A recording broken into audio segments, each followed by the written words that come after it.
أيها الذين آمنوا اتقوا الله وكونوا مع الصادقين. وقال تعالى في مقام آخر: يا أيتها النفس المطمئنة ارجعي إلى ربك راضية مرضية فادخلي في عبادي وادخلي جنتي. صدق الله العظيم وصدق رسوله النبي الكريم والشاكرين والحمد لله رب العالمين.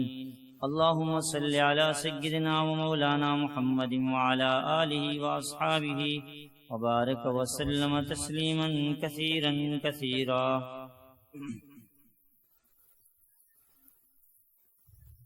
انسان کے اوپر ہمیشہ دو طرح کا حملہ ہوتا ہے. ایک انسان کے اندر کی طرف سے اور ایک باہر کی طرف سے. جو بھی آدمی، جو بھی ایمان والا اپنے آپ کو ان دونوں حملوں سے بچا لے گا، ان دو چیزوں سے بچا لے گا، وہ خود بخود اللہ رب العزت کے قرب کو پا لے گا.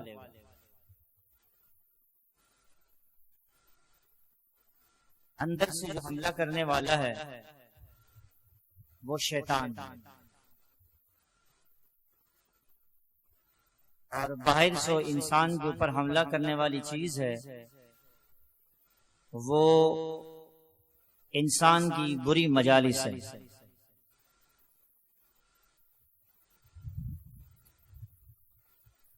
شیطان ہمیشہ انسان کو اندر سے غلط چیزوں کی طرف ورغلاتا ہے، غلط چیزوں کی طرف لے کے جاتے ہیں، اور بری مجالس انسان کو اللہ رب العزت سے دور کرواتی ہے.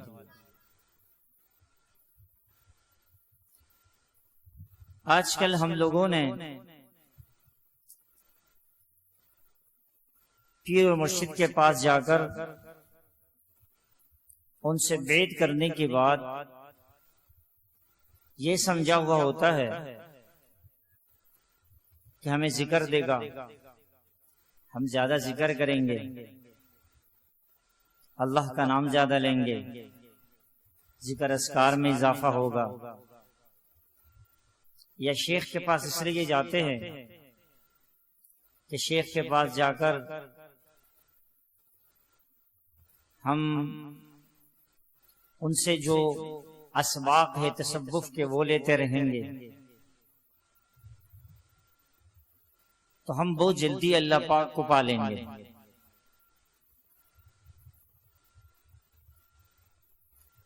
اصل میں جو شیخ کے پاس جانا ہوتا ہے اس کا مقصود یہ ہے کہ ہمارے ظاہر اور باطن دونوں کی اصلاح ہو جائے.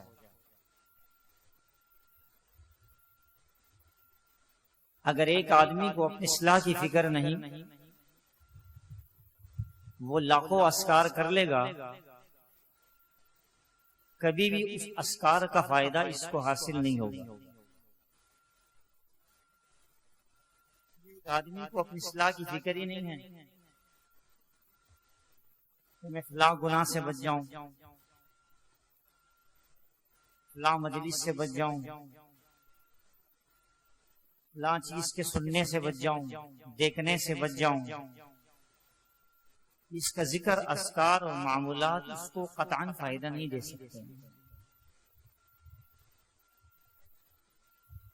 اللہ رب العزت نے قرآن کریم کے اندر ارشاد فرمایا: یا ایھا الذین آمنوا اتقوا اللہ وکونوا مع الصادقین. تقوی کا ذکر کیا تو متقی بن جاؤ. ذکر کرنے کا کہا ہے کہ ذکر کرو، لیکن یہ ارشاد فرمایا کہ متقی بن جاؤ. اعمال کے بارے میں اللہ رب العزت نے اور پیارے حبیب صلی اللہ علیہ وسلم نے ارشاد فرمایا کہ یہ عمل کرو، یہ عمل کرو۔ سارے اعمال کا نچوڑ، سارے گناہوں سے بچنے کا نچوڑ وہ تقویٰ ہے۔ اس لیے انسان کے باطن میں جو خرابی ہے اور ظاہر میں جو خرابی ہے، ان دونوں خرابیوں کی فکر کرے گا تو یہ اللہ کا دوست، اللہ کا مقرب بنے گا۔ اللہ والوں کی محنت وہ ظاہر پر بھی ہے اور باطن پر بھی ہے، اور یہی محنت ابھی سے نہیں، حضرات انبیاء کرام علیہ السلام کی دور سے چلی آ رہی ہے۔ امام الانبیاء خاتم النبیین حضور نبی کریم صلی اللہ علیہ وآلہ وسلم نے یہی محنت فرمائی کہ باطن بھی بن جائے، ظاہر بھی بن جائے۔ اگر ایک آدمی کو صرف ظاہر بنانے کی فکر ہے، باطن نہیں بنا رہا، پھر بھی یہ خطرے میں ہے۔ اگر ایک آدمی باطن بنا رہا ہے، ظاہر نہیں بنا رہا، پھر بھی یہ خطرے میں ہے۔ کتنے لوگوں کو بعض وقت کوئی لطیفہ جاری ہو جائے، جیسے دل ذکر کر رہا ہے، اللہ اللہ کر رہا ہے، اس دھوکے میں آ جاتے ہیں کہ میں پہنچا ہوا بن گیا۔ جان کہ یہ تو کیفیت ہے، کیفیت کر بننے سے آدمی پہنچا ہوا بن سکتا ہے۔ اس لیے شریعت میں کیفیات کا اعتبار نہیں ہے۔ ایک اچھی صفت ہے، اچھی چیز ہے آپ کی مل گئی، لیکن شریعت کے اندر اصل چیز وہ انسان کا ظاہر بھی بننا ہے، باطن بھی بننا ہے۔ ہمارا ظاہر بھی بن جائے، ہمارا باطن بھی بن جائے۔ تو میں عرض کر رہا تھا کہ شیطان انسان کے اندر سے حملہ آور ہوتا ہے۔ حدیث میں آتا ہے، حضور نبی کریم صلی اللہ علیہ وآلہ وسلم نے ارشاد فرمایا، شیطان پیچھے سے آتا ہے اور آ کر کے سوئی، جسے انسان زہر ڈالتا ہے کوئی چیز، ایسے آ کر کے وہ انسان کی دل میں پیچھے سے وسوسے ڈال رہا ہوتا ہے کہ یہ گناہ کرو، یہ گناہ کرو، یہ گناہ کرو۔ اس پر ابھارتے ہیں،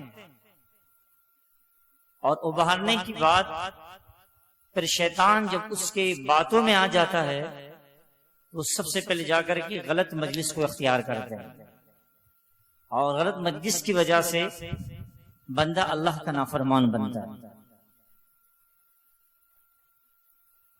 حضرات صحابہ کرام رضوان اللہ تعالی علیہم مجمعین، جن کی سب سے پہلے نظر حضور نبی کریم صلی اللہ علیہ وسلم کے اوپر ایمان کی حالت میں پڑ گئی، اور نبی کریم صلی اللہ علیہ وسلم کے نظر مبارک اس صحابی کے اوپر پڑ گئی، اس آدمی کے اوپر پڑ گئی جو ایمان والا ہے، اس کو صحابی کہتے ہیں۔ اس لیے اگر آدمی یہ کہے کہ نبی کریم کی نگاہ پڑ گئی تو وہ صحابی بن گیا، اور نباز صحابہ تو ایسے تھے کہ وہ نابینے تھے، آپ صلی اللہ علیہ وسلم کو دیکھ نہیں سکتے تھے۔ تو صحابی کی تعریف یہ ہے کہ جو نبی کریم صلی اللہ علیہ وآلہ وسلم کو ایمان کی حالت میں دیکھے، یا نبی کریم صلی اللہ علیہ وسلم اس کو ایمان کی حالت میں دیکھ لے، تو یہ صحابی ہے۔ صحابہ کرام نے نبی کریم صلی اللہ علیہ وآلہ وسلم کی صحبت اختیار کر لی۔ وہ صحبت اتنے اعلیٰ تھی، اتنے اعلیٰ کہ علم کے اعتبار سے ایک صحابی دوسرے صحابی سے آگے بڑھ سکتا ہے، لیکن صحابیت کے اعتبار سے سارے کے سارے صحابہ ایک جیسے ہیں۔ کیوں؟ اس لیے جس صحابی نے نبی کریم صلی اللہ علیہ وسلم کو ایمان کی حالت میں دیکھا، اور جس کو نبی کریم صلی اللہ علیہ وسلم نے ایمان کی حالت میں دیکھا، دنیا کے اندر جتنے بھی ولایت کے درجے ہیں وہ سارے کے سارے ایک نگاہ سے اللہ پاک نے پار کروا دیے۔ یہ ہے صحبت کا اثر۔ ظاہر میں بھی اثر ہے، باطن میں بھی اثر ہے۔ اس لیے نبی کریم صلی اللہ علیہ وآلہ وسلم بعض وقت کوئی صحابی فجر کے نماز میں نہ آتا، نبی کریم صلی اللہ علیہ وسلم دریافت فرماتے، ارشاد فرماتے وہ فلاں صحابی نہیں آ رہا، کیا وجہ ہے؟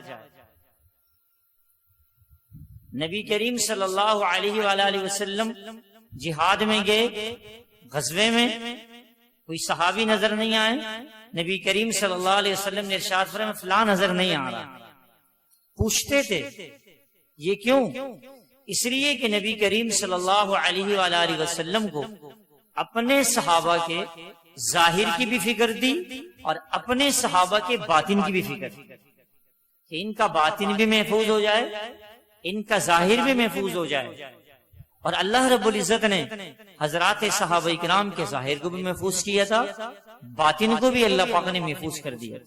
اس لیے کہ اللہ پاک نے قرآن کریم کے اندر ارشاد فرمایا کہ میں نے صحابہ کرام سے ارشاد فرمایا نبی کریم صلی اللہ علیہ وسلم سے قرآن کریم کے اندر کہ میں ان سے راضی ہوں، ان کو اپنے آپ سے راضی کر دیا۔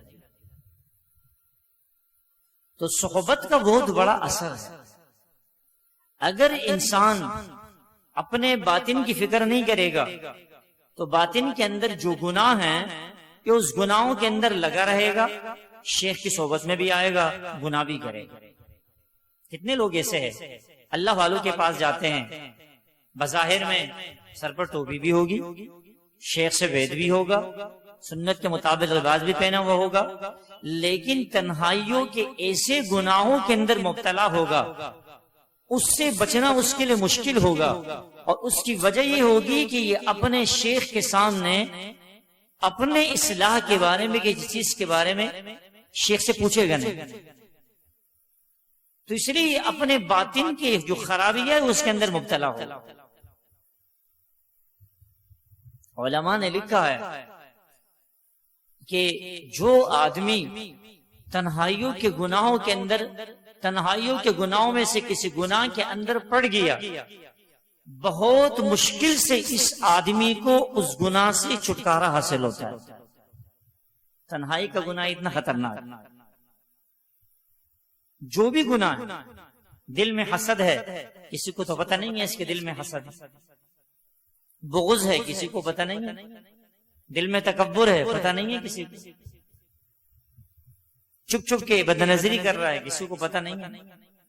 اب شیطان اس کے اوپر وار کر رہا ہے کہ اگر آپ یہ تذکرہ اپنے شیخ کے سامنے کرو گے، بعض مشائخ نے تو اور آسان کیا ہے، فرمایا اگر کوئی یہ شیخ سے نہیں پوچھ سکتے ہیں کہ میرے اندر یہ بیماری ہے کیسے دور ہوگی، فرمایا وہ شیخ سے اس صورت میں بھی پوچھ سکتے ہیں حضرت اگر کسی کو یہ بیماری لگی ہو تو یہ بیماری لگنے کی وجہ سے اس آدمی کو کیا کرنا چاہیے۔ اور بعض مشائخ نے ذکر کیا کہ پوچھنا بھی اس طرح چاہیے کہ ہمارے شیخ کے سامنے بھی ہمارے گناہ ظاہر نہ ہو، تاکہ ہمارے شیخ کا دل بھی ہمارے بارے میں صاف ہو۔ تو اللہ والوں کے پاس آنا، اللہ والوں کی صحبت، یہ انسان کے باطن کو بھی بدلتا ہے، انسان کے ظاہر کو بھی بدلتا ہے، لیکن شرط یہی کہ انسان کو اپنے آپ کو بدلنے کی فکر ہو۔ آج یقینی بات یہی ہے، ہمارے اندر سب سے بڑی کمی یہی ہے کہ ہم اپنے آپ کو بدلنے کے لیے تیار نہیں۔ ہمارے اندر کمی ہے، ہمیں پتہ ہے میرے اندر یہ خرابی ہے، یہ خرابی ہے، یہ ساری خرابیوں کا آدمی کو پتہ ہے۔ ایک آدمی ہے اس کے ظاہری جسم پر کوئی داغ لگ جائے، داغ، وہ داغ کو برداشت نہیں کرتا ہے، شیشے میں دیکھے گا، بار بار اس کے اوپر کوئی نہ کوئی دوائی لگائے گا، ڈاکٹر کے پاس جائے گا، میرے یہ ظاہری جو داغ ہے یہ کیسے ختم ہو جائے، پریشان ہوتا ہے، لاکھوں روپے لگا لیتے ہیں تاکہ میرے چہرے پر جو داغ ہے یہ ختم ہو جائے، برا نہ لگے۔ انسان کے کپڑے اوپر داغ لگ جائے وہ برداشت نہیں کرتا ہے، جسم تو جسم ہے، کہ میرے کپڑے کے اوپر داغ کیوں ہے، کیسے میں ختم کروں، میرے کپڑے اتنے میلے ہو گئے، میلے ہونے کے بعد فوراً نکال کر تبدیل کرتے ہیں کہ میں برا لگ رہا ہوں، جسم سے کپڑے سے کوئی بدبو نہ آ جائے، اس کو صاف کرنے کی فکر ہوتی ہے۔ ایسے ہی جب انسان کو اپنے ظاہری صورت میں داغ برداشت نہیں ہے تو اللہ رب العزت کو بھی بندے کے جو ظاہری شکل صورت ہے سنت کے خلاف ہو جائے، اللہ کو بھی یہ برداشت نہیں۔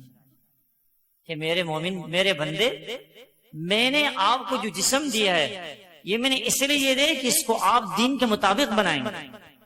اگر آپ نے اس کے اندر کوئی بھی چیز دین کے خلاف کر دیا، میرے پیارے حبیب صلی اللہ علیہ وسلم کے طریقے کے خلاف کیا، اللہ رب العزت کو یہ بات ناگوارا ہوتی ہے، اللہ رب العزت کو پسند نہیں ہوتی۔ اس لیے اللہ رب العزت نے قرآن کریم کے اندر بار بار ارشاد فرمایا، یا ایھا الذین آمنوا اطیعوا اللہ واطیعوا الرسول، اللہ کی بھی اطاعت اور اللہ کے پیارے حبیب صلی اللہ علیہ وسلم کی بھی اطاعت۔ اور ایسے انسان کا باطن ہے، باطن کے اندر انسان کے اندر کوئی بیماری لگ جائے تو فوراً جا کر کے ایکس رے کرواتے ہیں، میں جاؤں ایکس رے کراؤں کون سی بیماری ہے، ٹیسٹ کراؤں کون سی بیماری ہے، ڈاکٹر کو جا کر کے ٹیسٹ دکھاتے ہیں، اس کے اندر دیکھو میں اندر کون سی بیماری ہے، اور بیماری کے اندر وہ پریشان ہوتا ہے، میری بیماری کب ختم ہوگی، کیسے ختم ہوگی، کون سا پرہیز کرنا ہے میں نے جس پرہیز کی وجہ سے میری بیماری مزید بڑھ نہ جائے، اگر بد پرہیز کروں گا میری بیماری بڑھ جائے گی۔ تو پرہیز کی فکر ہوتی ہے، میں نے کیا کھانا ہے، کیا نہیں کھانا ہے، میں نے کیا چیزیں کرنی ہے، سب چیزوں کے بارے میں اس کو فکر ہوتی ہے۔ ایسے ہی انسان کا باطن ہے، جب یہ روحانی طور پر بیمار ہوتا ہے تو اللہ رب العزت اپنے بندے کو دیکھتے ہیں، میرے بندے کو اپنے باطن کے بنانے کے بارے میں کتنی فکر ہے۔ اگر یہ اپنے باطن کی بیماریوں کا علاج نہیں کرے گا، جو باطن کی بیماریوں کا پرہیز ہے وہ نہیں کرے گا، پھر کیا ہوگا، یہ مریض بنتے بنتے بنتے یہ مرض اس کو بغیر ایمان کی دنیا سے لے کے چلا جائے گا۔ تو ہم سارے کے سارے بیمار ہیں، ظاہری طور پر بھی ہم بیمار ہیں، ظاہری طور پر بھی ہمارے اندر سارے کے سارے جو نقطے ہیں وہ لگے ہوئے ہیں، باطنی طور پر بھی ہمارے اندر نقطے لگے ہوئے ہیں۔ لیکن میرے دوستوں اور بھائیوں، وہ خوش قسمت آدمی ہیں جس کو اپنے ظاہر کی بھی فکر بنانے کی فکر لگ جائے، اپنے باطن کے بنانے کی بھی فکر لگ جائے، پھر اس آدمی کو آہستہ آہستہ اس بات کی فکر لگ جاتی ہے، واقعی بات ہے مجھے اللہ کا قرب کیسے حاصل ہو رہا ہے، اور اللہ کا قرب کہ مجھے کتنی سخت ضرورت ہے۔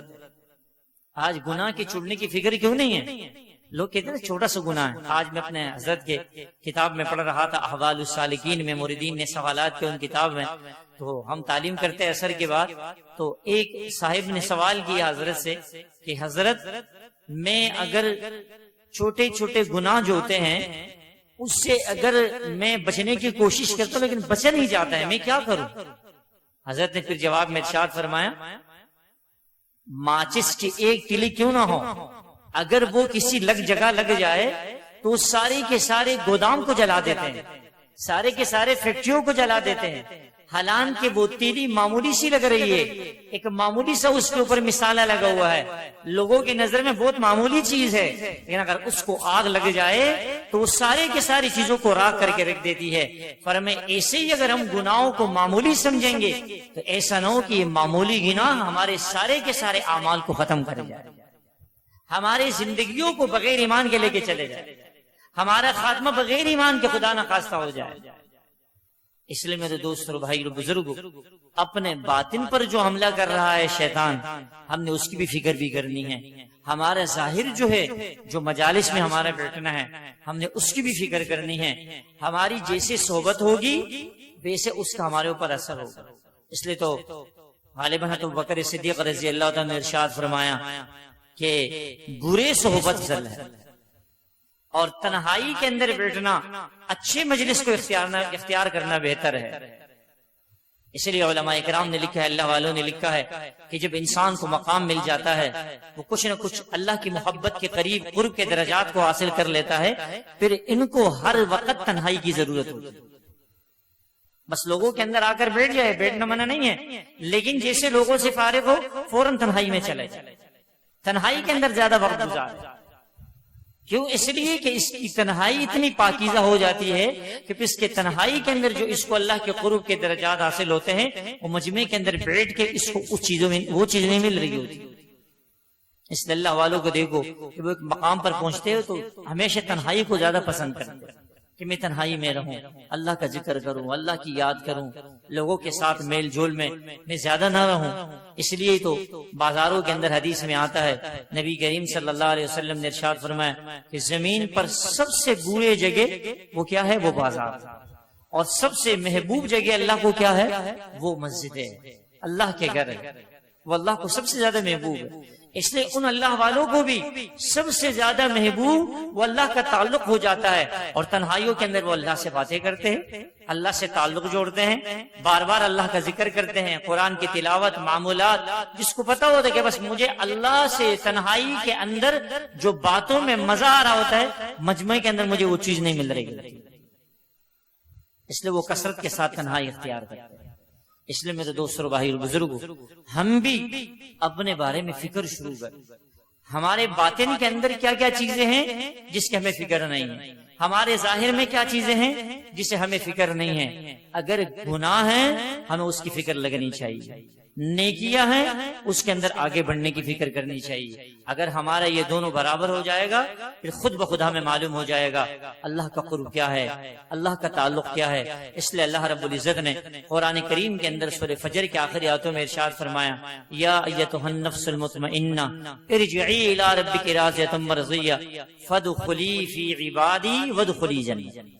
مفسرین فرماتے ہیں اللہ رب العزت نے پہلے جنت ذکر نہیں کیا، اللہ پاک نے سب سے پہلے بندگی کو ذکر کیا، میرے بندوں میں داخل ہو جاؤ، میرے بندگی میں داخل ہو جاؤ، نیک لوگوں میں داخل ہو جاؤ، پھر میں آپ کو جنت میں داخلہ نصیب فرماؤں۔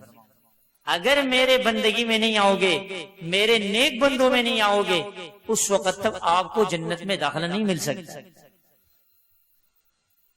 اس لیے میرے دوست اور بھائی بزرگوں، اللہ کا تعلق ہمیں مل جائے، مجھے مل جائے، آپ کو مل جائے، سب لوگ اللہ کی محبت میں آگے بڑھ جائے۔ آج کل جتنی بھی پریشانیاں ہیں، جتنے بھی حالات ہیں، اس سارے کے سارے حالات کا نچوڑ وہ یہی ہے کہ آج ہم اللہ پاک سے دور ہیں، اعمال سے دور ہے، گناہوں کے قریب ہے۔ آج یقینی بات یہی ہے، گھروں کے اندر جائے، ہمارے اولادوں کے ہاتھ میں وہ چیزیں آ گئی ہے کہ ہمارے سارے کے سارے گھروں کا ماحول بدل گیا۔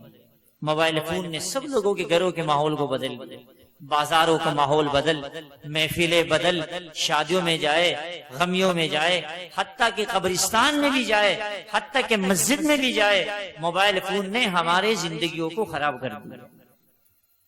ابھی چند دن پہلے ایک عالم کے ذریعے پیغام ملا، وہ خاص چیزوں کے اندر کام کرتے ہیں، جو غلط قسم کے مواد ہوتے ہیں، جو توہین آمیز مواد ہوتے ہیں، جو میڈیا پر نشر کیے جاتے ہیں، ان کے خلاف ان کی پوری جماعت کام کر رہی ہے۔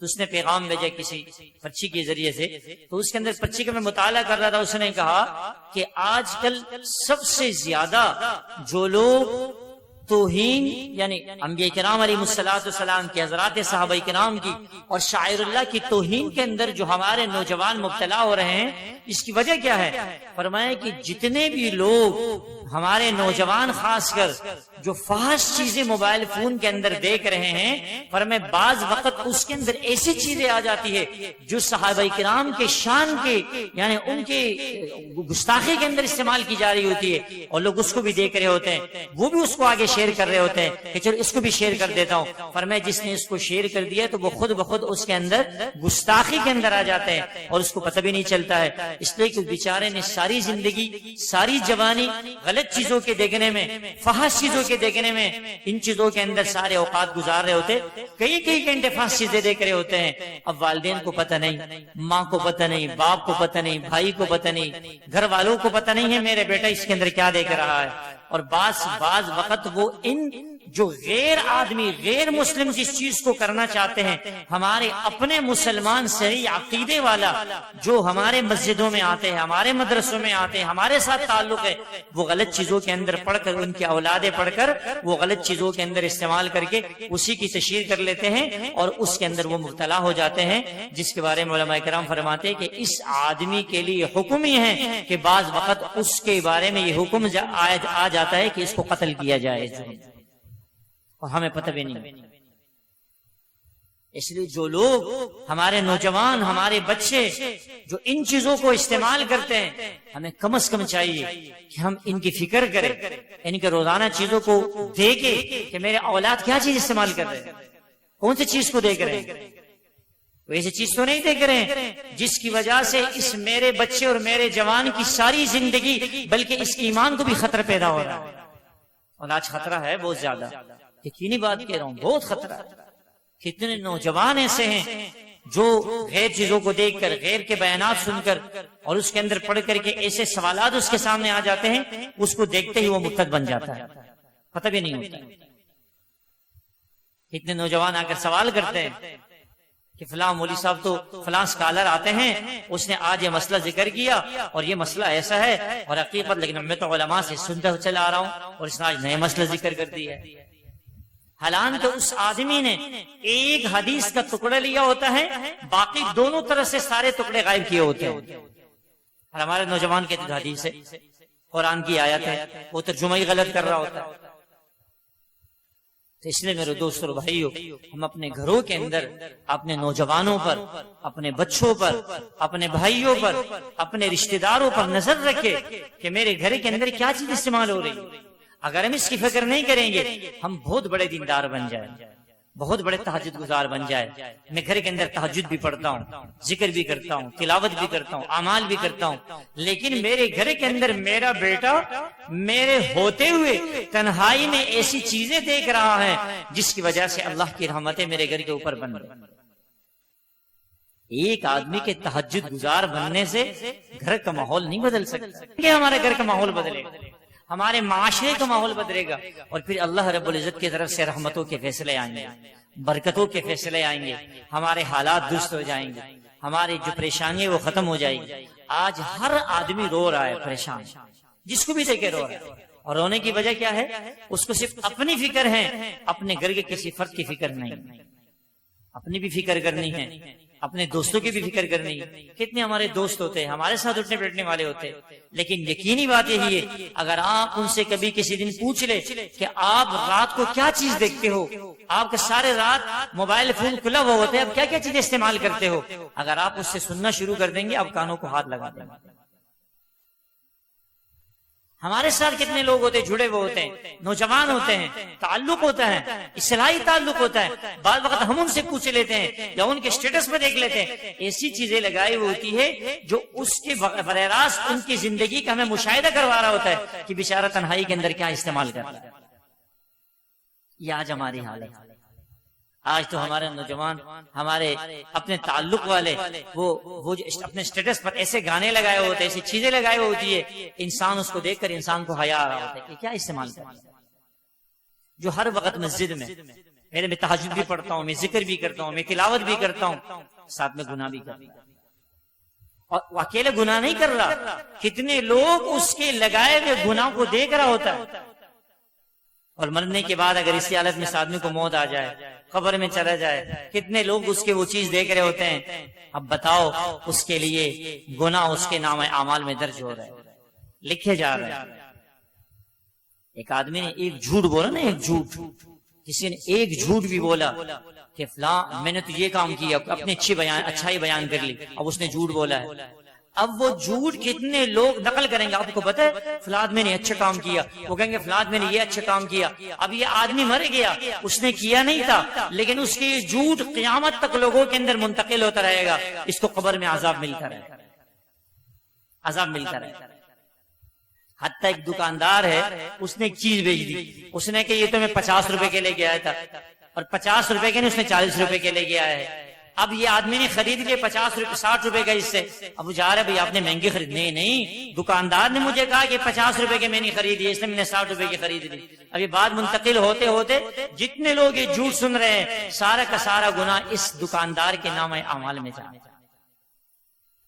یہ ایک جھوٹ کی بات کر رہا ہوں. باقی اگر ہم سوچے ہم نے کسی کی غیبت کر لی، کسی کے بارے میں کسی کو بات کہہ دی، کسی کے بارے میں بدگمانی کر لی، کسی کے بارے میں بہتان باندھ لیا، یہ سارے کے سارے چیزیں یہ انسان کے لیے نیکی صدقہ جاریہ ہے. گناہ بھی ایسے اس کے نام اعمال کے اندر درج ہوتے چلے جا رہے ہیں. جتنے لوگ بولتے رہیں گے اس کے بارے میں، یہ نام اعمال کے اندر درج ہوتا رہے گا. اس تو کتابوں میں لکھا ہے کہ جب بھی کسی اللہ والے کا واقعہ، کوئی دینی واقعہ، کوئی حدیث کو قرآن کریم کی آیات کا ترجمہ نقل کرو تو بعین ہی جیسے آپ نے پڑھا ہے، جیسے آپ نے سنا ہے اسی طرح بیان کر سکتے ہو تو بیان کر لو، اگر اس طرح بیان نہیں کر سکتے ہو آپ اس سے بچ جاؤ، اس سے اپنے آپ کو بچا لو۔ اس لیے تو علماء کرام اکثر کہتے ہیں ہم مفہوم عرض کر رہے ہیں، حدیث شریف کا مفہوم عرض کر رہے ہیں، اگر اس کے اندر کوئی غلطی ہو گئی ہو تو میرے اپنے دماغ کی غلطی ہوگی، اس کتاب کی غلطی نہیں ہے، اس بولنے والے کی غلطی نہیں ہے۔ اگر غلطی ہو گئی تو اللہ تعالیٰ مجھے بھولنے پر اللہ مجھے معاف فرما۔ اس لیے میرے دوست اور بھائی اور بزرگوں، شریعت یہ انسان کو جو اللہ والوں کی صحبت ہے اس کے اندر آنے کا جو مقصود ہے وہ یہی ہے کہ ہم اللہ والوں کے پاس آئے اپنی زندگی کو بدلنے کے لیے۔ ہماری زندگی اگر بدل نہیں رہی ہے، ہم سے صرف کہتے ہیں میں ذاکر بن جاؤں، ذکر کرنے والا بن جاؤں، تہجد گزار بن جاؤں، نمازی بن جاؤں، اس سے صرف انسان کی زندگی نہیں بدلتی ہے۔ زندگی تب بدلے گی میرے اندر جو گناہ ہے وہ گناہ کیسے ختم ہو جائے۔ گناہ ختم ہوگا پھر نیکی کا فائدہ میرے جسم کے اندر نظر آئے گا، پھر نیکی کا فائدہ میرے اندر کا نظر آئے گا۔ میرے دل کے اوپر نیکی کا اثر تب ہوگا جب میرا دل گناہوں سے پاک ہوگا، میرے محفل گناہوں سے پاک ہوگا، میرا ظاہر گناہوں سے پاک ہوگا، پھر خود بخود نیکیوں کا اثر میرے اوپر ہوگا۔ آج نیکیوں کا اثر اس لیے نظر نہیں آ رہا، ہم ذکر بھی کرتے پھر بھی نظر نہیں آ رہا، اعمال کرتے پھر بھی نظر نہیں آ رہا، اس لیے نظر نہیں آ رہا ہم گناہ سے نہیں بچتے، اور گناہ کی فکر بچنے کی وہ اللہ والوں سے ذکر کرنے پڑتے۔ حضرت میرے اندر یہ کمی ہے کیسے دور ہو، میرے اندر یہ گناہ ہے کیسے دور ہو، یا حضرت فلاں آدمی، اگر کوئی آدمی اسے گناہ کے اندر مبتلا ہے وہ کیسے اس آدمی سے دور ہوگی، اس کا مجھے علاج بتائے۔ اللہ والے پھر علاج بتاتے ہیں، ظاہر کو کیسے بنانا ہے، باطن کو کیسے بنانا ہے۔ آج تو اللہ معاف فرمائے ہم شیخ سے پوچھ بھی نہیں سکتے کہ مسواک کیسے کرنا ہے۔ کچھ دنوں پہلے ہمارے ایک اللہ والے آئے تھے، وہ بیان کر رہے تھے کہ وضو کیسے کرنا ہے۔ یقینی بات ہے اللہ والے اپنے مریدین کو، اپنے آنے والے احباب کو وضو کرنے کا طریقہ بھی سکھاتے ہیں۔ ہم نے کئی دفعہ اپنے شیخ اور مرشد سے وضو کرنے کا طریقہ سیکھا۔ ایک دفعہ ہمارے حضرت ہمیں فرمانے لگے، ہم تقریباً تیسرے یا دوسرے درجے میں تھے، حضرت فرمانے لگے کہ جب آپ دونوں پاؤں دھو لے، دونوں پاؤں دھونے کے بعد پھر پاؤں کی انگلیوں کا خلال کرنا ہے، یا ایک پاؤں دھو لے اس کے بعد پاؤں کی انگلیوں کا خلال کرنا ہے، یعنی اس انگلی کو گیلا کر لے، پورے پاؤں کو دھو لیا، پھر اس کے بعد اس انگلی سے شروع کیا جائے، نیچے سے خلال کیا جائے، یوں۔ یہ سنت ہے۔ ایک تو ہم ہیں پاؤں دھو رہے، پاؤں کے ساتھ خلال کر لیا، وہ سنت ادا نہیں ہوگی انگلیوں کے خلال کی، وہ سنت تب ادا ہوگی جب ہم انگلیوں پاؤں کے دھونے کے بعد پاؤں کی انگلیوں کا خلال کریں گے۔ اب ہمیں پتہ ہی نہیں تھا، بعد میں الحمدللہ پڑھا بھی، کتابوں میں آیا سامنے، لیکن پڑھا اس وقت جب شیخ نے بتایا تو ہم توجہ سے پڑھ رہے تھے کہ اس میں وہ بات آ رہی ہے کہ نہیں آ رہی۔ آج کافی اچھے لوگ ہیں وضو کرتے ہیں، اس کو پتہ نہیں میں نے وضو کیسے کرنا ہے، میں نے ہاتھ کیسے دھونے۔ ایک مرتبہ ہم ریونڈ کے اندر مولانا جمیل صاحب رحمۃ اللہ اللہ پاک ان کی قبر کو نور سے منور فرمائے، وہ وضو کرنے کا طریقہ بتا رہے تھے۔ فرمایا جب وضو کریں گے ہاتھ دھوتے ہوئے ہاتھ پر یوں پانی ڈالیں گے، فرمایا ہاتھ کو ملنا کیسا ہے، فرمایا ہاتھ کو یوں ملنا ہے جیسے انسان تیمم کرتے ہیں نا، یوں ملنا۔ کتنے لوگوں کو پتہ ہی نہیں۔ تو یہ ساری چیزیں یہ شیخ کی صحبت میں حاصل ہوتی۔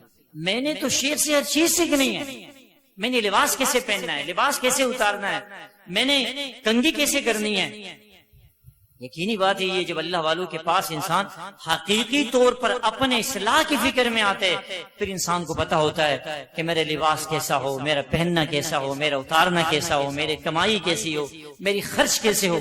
آج تم خرچ کے بارے میں پوچھتے ہی نہیں کہ میں نے خرچ کیسے کرنا ہے، میں نے کمانا کیسے ہے، بس اپنی مرضی ہے۔ حضرت آپ کو دعوت ہے، ہمارے ہاں شادی ہے، شیخ جب شادی میں جاتے ہیں دیکھ رہے اندر گانے بج رہے ہوتے ہیں، شیخ بھی پریشان ہوتے ہیں اب میں کیا کروں، اس کو بولوں لیکن کیا بولوں۔ اس لیے میرے دوست اور بھائی بزرگوں، اپنے ساری زندگی کو سامنے رکھ کر اور شیخ سے پوچھ کر زندگی گزارے۔ یقینی بات یہی ہے آپ سیکنڈوں کے اندر اللہ کی محبت کو بھی پالو گے، اور بہت جلد آپ کو معلوم ہو جائے گا جنت کا راستہ ہے کیا، اللہ کی محبت کے ہے کیا، اللہ کا تعلق ہے کیا، رات کے نوافل ہے کیا، رات کے مناجات ہے کیا۔ پھر آپ کو رات کے مناجات میں مزہ نہ آئے پھر آپ دیکھیں ذکر میں مزہ نہ آئے تو پھر آپ دیکھنا، اعمال میں مزہ نہ آئے تو پھر آپ دیکھنا، آپ کو ہر عمل کے اندر لذت محسوس ہوگی، ایک نور نظر آئے گا، وضو کرنے میں آپ کو نور محسوس ہوگی، اللہ کا نام لوگے نور محسوس ہوگی، ذکر کرو گے نور محسوس ہوگی، نماز پڑھو گے سجدے میں جا کے نور محسوس ہوگی، سجدے میں آپ کو لطف اور مزہ آئے گا۔